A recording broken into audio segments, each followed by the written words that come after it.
Hello, children. Our next story is The Jet.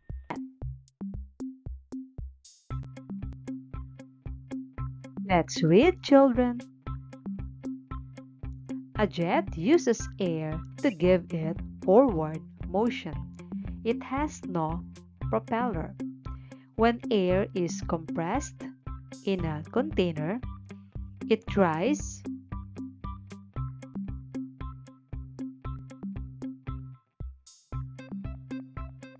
to expand to its original volume. When air is heated, it expands and tries to escape.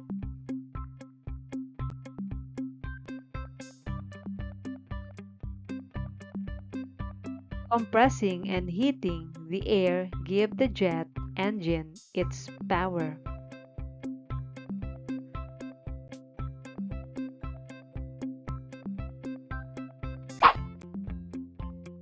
For example, if you inflate a balloon and then let it go, the air inside the balloon will escape.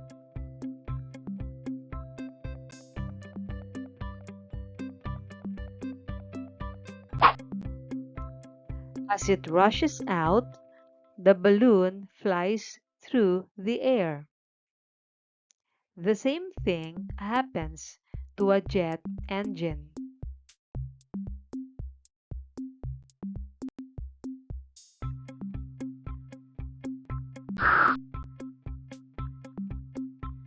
When heated, air is released. The jet engine moves forward.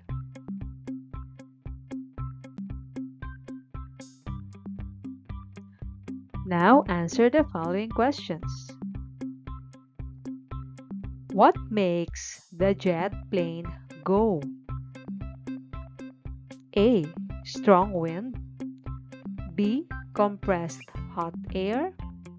C. Cold air. Your answer is letter B. Compressed hot. Next question. What an airplane has that a jet plane does not have?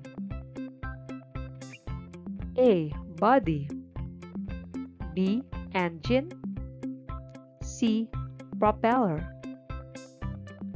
The answer is letter C. Propeller. Question number 3. What happens when the air is allowed to escape from a balloon? A. The balloon flies. B. The balloon drops. C. The balloon pops. The correct answer is letter A. The balloon.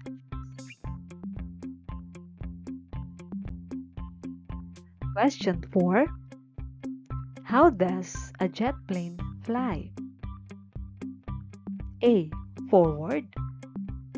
B. Backward. C. Sideward.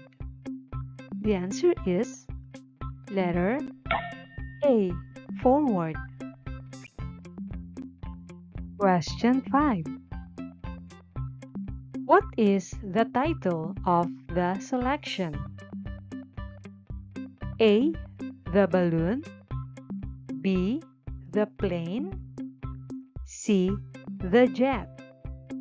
The correct answer is letter C. The jet. You are awesome, children. Good job.